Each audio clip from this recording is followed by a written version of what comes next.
होगी सर। मेरा नाम डीके सिंह और मैं आपको मांडवी क्लासेस की ओर से मैं आपको मीडिवल भारत का इतिहास यानी मध्यकालीन भारत का इतिहास पढ़ाने जा रहा हूँ। दूसरी बात ये देखो, मैं ज़्यादातर बहुत छोटी छोटी वीडियो बना रहा हूँ और बहुत शॉर्ट यानी बहुत छोटा करके लिखा रहा हूँ, लेकिन मेन पॉइंट लिखा रहा हूँ। यदि आपको डिटेल्स में वीडियो चाहिए और अच्छी प्रकार से पीसीएस की वगैरह कोई तैयारी कर रहे हो और उसे डिटेल्स में वीडियो चाहिए तो वीडियो कम से कम एक लेक्चर की 2-3 घंटे की समथिंग होगी। यदि कोई स्टूडेंट इच्छुक है इस तरीके से पढ़ने के लिए तो मुझे कमेंट में लिख के दें। और यदि ये वीडियो जो मैं बना रहा हूँ अगर इस वीडियो को अच्छी प्रकार से समझ में आए और अच्छा लगे सुनने में तो मेरे चैनल को सब्सक्राइब करें और बेल आइकन दबाएँ तथा चैनल को लाइक भी करें, क्योंकि अगर आपको बेल आइकन दबाते हैं, घंटी बजाते हैं तो सबसे पहले आपके पास नोटिफिकेशन पहुंच जाएगा किस तरीके से क्या क्या बना के भेजा है, क्या क्या नहीं भेजा है। तो देखिए, मध्यकालीन भारत का इतिहास बिल्कुल शुरू करने जा रहा हूँ मैं।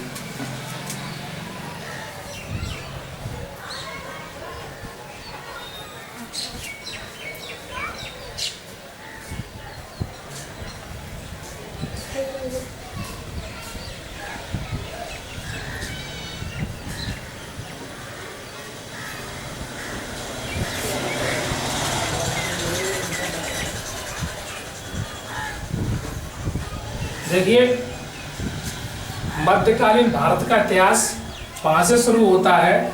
अगर आपके लिए मीडिएवल, अगर आपके लिए मॉडर्न या मीडिएवल या फिर प्रागैतिहासिक काल देखना है या प्राचीन भारत का इतिहास देखना है तो आप मेरे चैनल को सही प्रकार वो चैनल को सब्सक्राइब करें तथा उसके बाद में जो नोटिफिकेशन दिया है उसमें नीचे देखिए PDF है, तो PDF के द्वारा आपको डाउनलोड कर सकते हैं। देखिए, मध्यकालीन भारत का इतिहास जब मोहम्मद साहब का यानी जब अरब देश में मोहम्मद साहब का जन्म हुआ, जब अरब देश में मोहम्मद साहब का जन्म हुआ वहाँ से लेकर के जो शुरुआत हुई वो यानी मुस्लिम धर्म की जब शुरुआत हुई वहाँ से मीडिएवल भारत का इतिहास शुरू होता है, यानी मध्यकालीन भारत का इतिहास शुरू होता है। देखिए, मध्यकालीन भारत का इतिहास मोहम्मद साहब का जो जन्म हुआ था 570 ईस्वी में, यहाँ से शुरू होता है। लेकिन मैं आपके लिए यहाँ से नहीं पढ़ाऊँगा, पहली वीडियो थोड़ा समझाना पड़ रहा है। मैं आपको पढ़ाऊँगा कि कब भारत में यानी मुसलमानों का आगमन भारत में कब हुआ। देखो, मुसलमानों का भारत में आगमन 712 ईस्वी में हुआ था, 712 ईस्वी में। और 712 ईस्वी में हुआ था उस समय जो मोहम्मद उस 712 ईस्वी में अरब देश के मुसलमानों ने आक्रमण किया था भारत में। जो अरब देश के मुसलमानों ने आक्रमण किया था उसमें सबसे पहले जो शासक था अरब देश का वो था मोहम्मद बिन कासिम। मोहम्मद बिन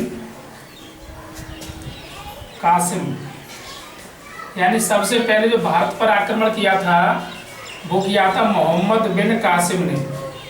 देखो, जब मोहम्मद बिन कासिम ने आक्रमण किया था, इन आक्रमणों का उल्लेख जो आक्रमण किया था 712 ईस्वी में, इनका उल्लेख 9वीं शताब्दी में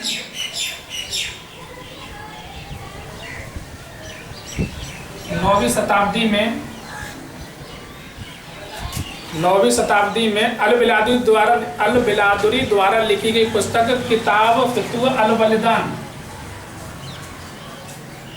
किताब फुतूह अल-बलिदान में मिलता है।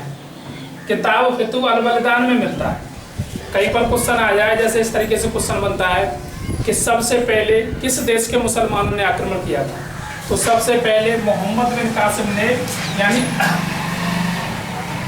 अरब देश के मुसलमानों ने आक्रमण किया था।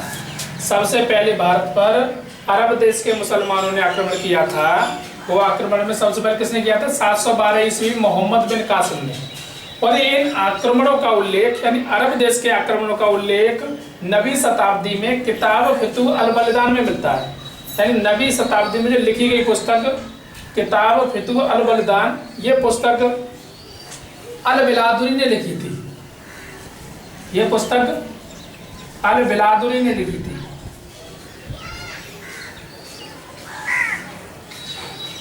इसके बाद में अल बिलादुरी ने ये पुस्तक लिखी। और दूसरी बात, जो कुछ साक्ष्य मिलते हैं, यानी अरब देश के आक्रमणों के कुछ साक्ष्य चचनामा में मिलते हैं। चचनामा की बात करेंगे तो देखो, चचनामा में है जो अज्ञात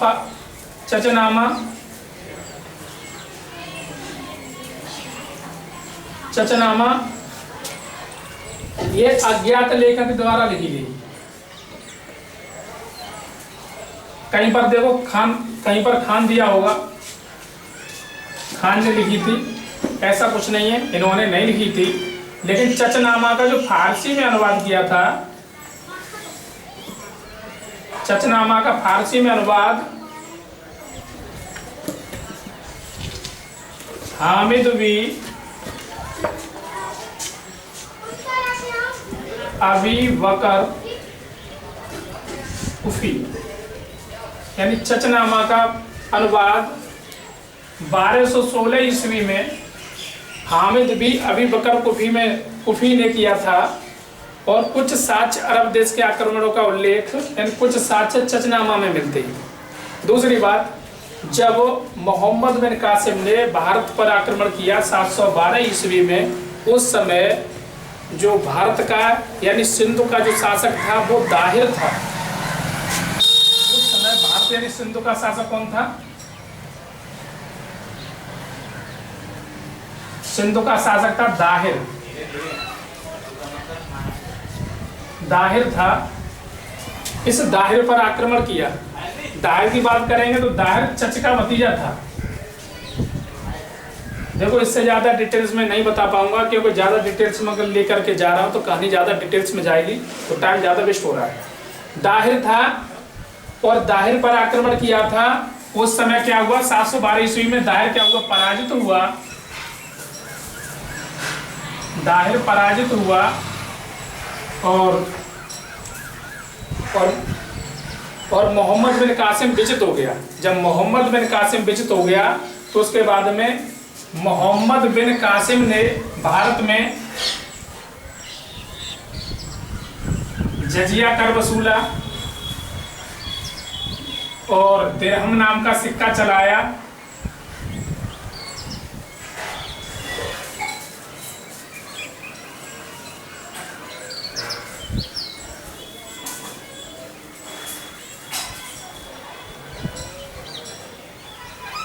और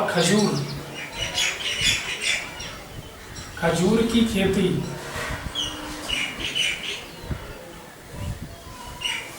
ऊंट का प्रचलन।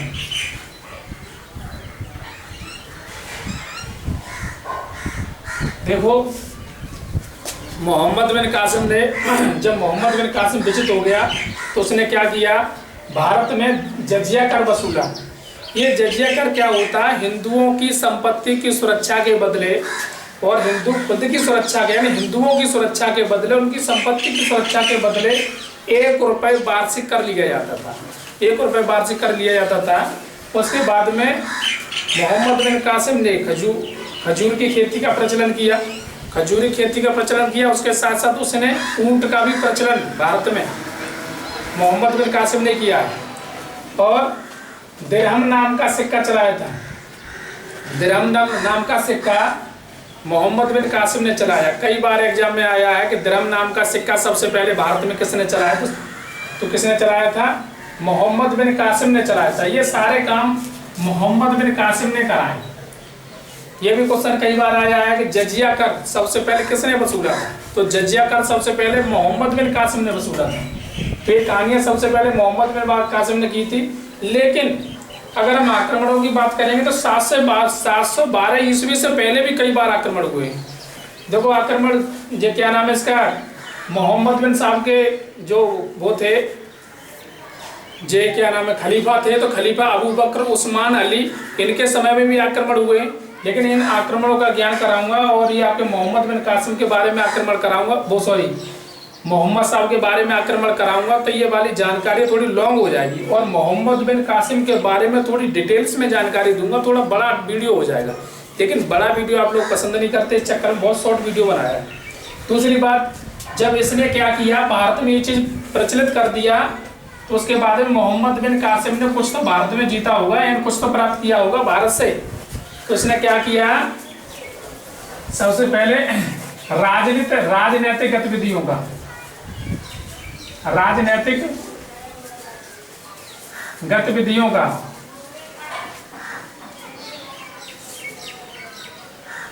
राजनीतिक गतिविधियों का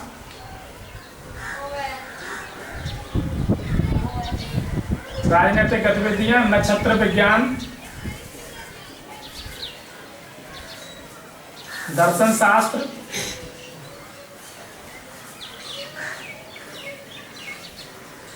विज्ञान, गणित,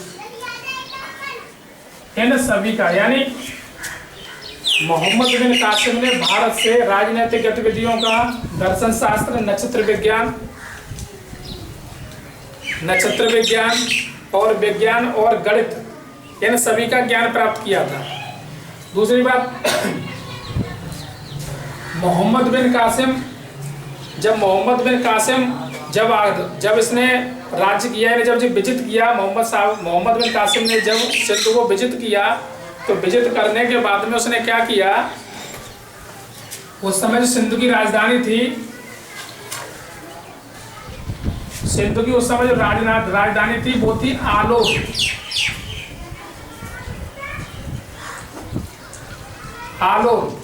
इस आलोर पर जो क्या थी, राजधानी थी।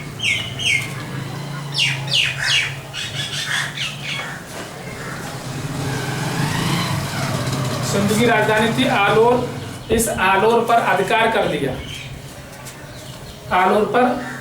लिया, कई बार कुछ समय में ये आया है कि जिस समय मोहम्मद बिन कासिम ने भारत पर आक्रमण किया था, उस समय सिंध की राजधानी क्या थी, तो सिंध की राजधानी थी उस समय आलोर।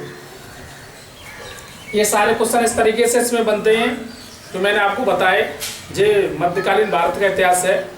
और बाकी जो वीडियो होगी, अगर आप डिटेल्स में वीडियो चाहते हैं तो मुझे बता दें, कमेंट्स में लिख के दें, तो मैं डिटेल्स में वीडियो करूँगा, बना के दूंगा आपके लिए। और बाकी जय हिंद, कल मिलते हैं।